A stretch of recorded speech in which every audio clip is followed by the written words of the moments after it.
Colegio Médico elaboró una propuesta para la ejecución de los comicios de abril próximo. El gremio se mostró a favor de dividir la elección en 2 días a fin de garantizar la seguridad y la participación en este proceso, y vamos a conversar sobre este y otros temas con el vicepresidente del Colegio Médico, Patricio Mesa. ¿Cómo está, Patricio? Buenos días. Muy buenos días, Frecia. Muchas gracias por la invitación. Muchísimas gracias a usted por hablar con nosotros a esta hora y primero conocer cuál es este plan elaborado por el colegio para el 11 de abril, ¿no? O con fechas divididas, que es lo que se ha ido esbozando en estos días. En el fondo, lo que nosotros como Colegio Médico consideramos que es muy importante estar preparados para una asistencia masiva, y ojalá así sea, de la comunidad a expresar su opinión con respecto a los 4 procesos eleccionarios que se van a realizar en el mes de abril. Y en ese sentido, nosotros creemos que se tiene que el proceso realizar con todas las medidas para evitar las aglomeraciones que puedan significar un riesgo para el aumento del contagio de las personas con el coronavirus.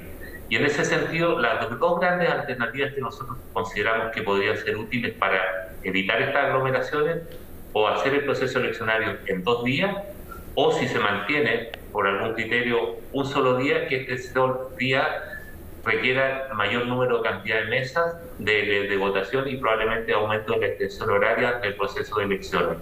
En el fondo, 2 alternativas, y eso obviamente lo tiene que definir el Poder Ejecutivo, el Legislativo y el CERVEL, pero lo que con las medidas o propuestas que nosotros hacemos, queremos, primero, por un lado, fomentar la participación ciudadana, y segundo, que esa participación ciudadana no se transforme en un riesgo sanitario, considerando que estamos en pandemia. Sí, esto parece ser un poquito más complejo de octubre pasado, ¿no? Con el plebiscito, porque ahí había una elección. En definitiva, aquí son 4, y eso es lo que podría generar más aglomeración, una votación además que es bien amplia, ¿no? En cuanto a candidatos y los cargos que mencionábamos. ¿Estaremos a tiempo de conversar estas alternativas? Se lo pregunto porque ya está pasando con la entrada a clases presencial, de eso ya también lo vamos a abordar, pero esto está como por encima para hacer cambios de este tipo, ¿no? Que se habían incluso ya planteado el año pasado. Así es, nosotros creemos que esto se debió discutir antes, incluso nosotros habíamos planteado la posibilidad del voto anticipado, pero bueno, se está discutiendo en este momento, ya no se hizo lo que se tenía que hacer con mayor anticipación, por lo tanto ahora tenemos que ver cómo vamos a abordar justamente en un proceso de elecciones en los cuales cada uno de nosotros va a tener que votar 4 veces, y algunos de los cuales los votos son extremadamente complejos, con un número importante de candidatos, por ejemplo, para el constituyente. Por lo tanto, acá también tenemos que hacer un llamado a las autoridades que brinde toda la educación y el adiestramiento a la comunidad, que sea lo suficientemente claro para que la comunidad tenga muy claro en qué va a consistir la elección, cuántos votos van a ser, cómo se debe votar en cada voto, de tal modo de eso que las personas en el menor tiempo posible puedan opinar y marcar su voto como corresponde. Todavía queda tiempo justamente para hacer esta educación a la comunidad, y yo creo que tenemos que brindarle todas las posibilidades y todas las herramientas a la comunidad para que, como nos demostraron en el proceso de la vacunación, todo este espíritu republicano que mostraron sobre todo los adultos mayores, de acudir voluntariamente y de forma muy ordenada a vacunarse, creemos que se deben crear las condiciones justamente el día de las votaciones para que todos podamos concurrir en forma ordenada, muy segura, a expresar nuestra opinión. Ahora, y desde la experiencia de octubre pasado, ¿cuál es la mayor preocupación que ustedes tienen? Ya lo hemos dicho, son elecciones distintas porque son más masivas, pero aún así hubo una buena experiencia en torno a al primer acercamiento que se tuvo con una votación o elección en pandemia.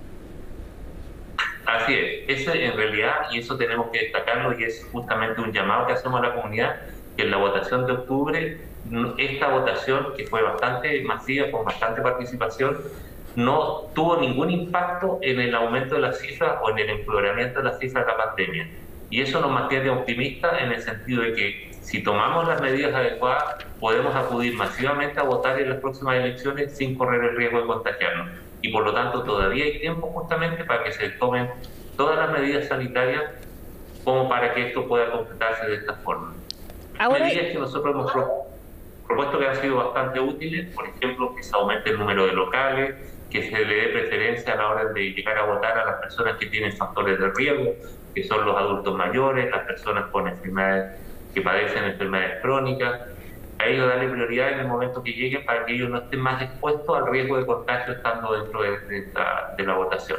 Sí, eso le iba a preguntar precisamente respecto a los horarios de votación, por ejemplo, para los adultos mayores que tengan horario preferencial, eso idealmente mantenerlo como ocurrió el año pasado, ¿no?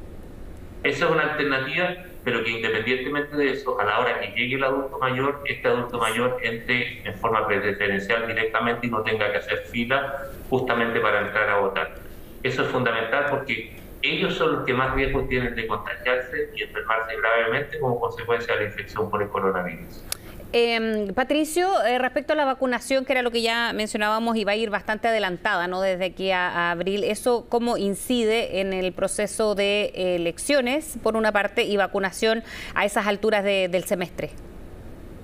Bueno, afortunadamente de aquí a la fecha de la elección, ya por lo menos gran parte de la población de mayor riesgo, adultos mayores y personas con enfermedades crónicas, ya van a estar vacunadas y eso por lo menos nos da cierta tranquilidad en el sentido que estas personas van a estar protegidas y por sobre todo el riesgo de que se contagien y adquieran una enfermedad grave es mucho menor. Por lo tanto, ese es un nuevo estímulo que nos mantiene optimistas como para hacer un llamado a que podamos votar, ir a votar, sobre todo las personas de riesgo, de forma tranquila, pero además de eso, siempre manteniendo la distancia social, el uso permanente y uso adecuado de la mascarilla y el lavado de manos de forma frecuente también.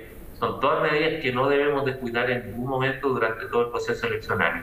En ese sentido, también como país tenemos que hacer un esfuerzo de brindarle todas las facilidades para que la llegada a los centros de votación sea lo más expedita posible, que el transporte público funcione de forma espectacular ese día, para que las personas puedan acudir a votar en forma segura y con el distanciamiento físico que la pandemia nos obliga a tener. Ahora ustedes han estado de acuerdo cómo se está avanzando respecto a la vacunación. Sabemos que hubo una controversia en un minuto determinado porque se postergaron varias de las vacunaciones a personas con enfermedades crónicas, por ejemplo, que si bien ya comenzó para aquellas de 65, recién parte el 8 de marzo. ¿Eso en qué condición está o cómo se podría ir avanzando? Porque sabemos también que va a comenzar prontamente para aquellas dializadas y así sumando. ¿Se está apurando el paso en cuanto a estas personas con enfermedades de base, Patricio? Sí, bueno, en eso nosotros creemos que hubo un cambio en el cronograma, en el calendario de vacunaciones, donde se postergó por 2 semanas o retrasó por 2 semanas el acceso a la vacuna de las personas que padecen enfermedades crónicas. Y en ese sentido ya sabemos que no se puede revertir, pero que por lo menos le pedimos a la autoridad insistentemente que en la medida de lo posible se haga un esfuerzo adicional para que empecemos a vacunar lo antes posible a las personas con enfermedades crónicas, y en ese sentido reconocemos que es muy útil la medida de adelantar a partir de hoy la vacunación a los pacientes con enfermedades renales crónicas que requieren diálisis, al igual que los trasplantados, puesto que ellos son una población de extremado riesgo de enfermar gravemente del coronavirus. Y por lo tanto, así como también se pudo adelantar a los trasplantados y a los en diálisis, creemos que si podemos hacer un esfuerzo adicional para los pacientes con enfermedades crónicas de mayor riesgo, empecemos lo antes posible su proceso de vacunación. Y el ingreso a clase presencial, bueno, fue a principio de semana ya en un avance, ¿no? Respecto a la postura de las partes, de los colegios de médicos, profesores y otras agrupaciones también. Pero va de la mano, ¿cree usted, con este proceso de vacunación de los docentes por una parte y de que comience a ser presencial a medida comience también a avanzar el mes de marzo? Sí, bueno, el acuerdo que se logró en la reunión del día martes, en la cual participó nuestra presidenta, la doctora Siche, es justamente que el año escolar comienza el 1 de marzo, pero el inicio de clases, ya sea presenciales o a distancia, va a depender de la realidad de cada centro educacional y de la realidad de cada comuna en particular. Y en eso una de las grandes conclusiones a las cuales se llegó es que en cada comuna se establezcan mesas de trabajo en las cuales se pueda discutir cuáles son las condiciones que son exigibles para evaluar la posibilidad de clases presenciales en cada recinto educacional, en cada comuna. Ese yo creo que fue tremendo avance en el cual van a tener opinión los alumnos, los apoderados, toda la comunidad educativa, profesores, para docentes, y obviamente eso con un vínculo muy estrecho con el sector sanitario, con los centros de salud de atención primaria que le corresponden a cada centro asistencial, de tal modo de tener un protocolo muy bien montado de pesquisa precoz de casos sospechosos de coronavirus, de tal modo que podamos identificar precozmente un brote y tener la respuesta, la reacción inmediata frente a ese brote y que no se transforme en un brote que comprometa no solamente a un curso, a un colegio, sino que también a toda una comuna. Exacto. Patricio Mesa, muchísimas gracias por haber hablado con nosotros. Que tenga buena tarde. Muchas gracias y ojalá se tomen todas las medidas incentivos porque creemos que nuestro país necesita para una elección tan importante como esta una asistencia masiva, pero con la seguridad que nos obliga a tener esta pandemia. De todas Muchas maneras. gracias, Cecia, por la invitación. Buenos días.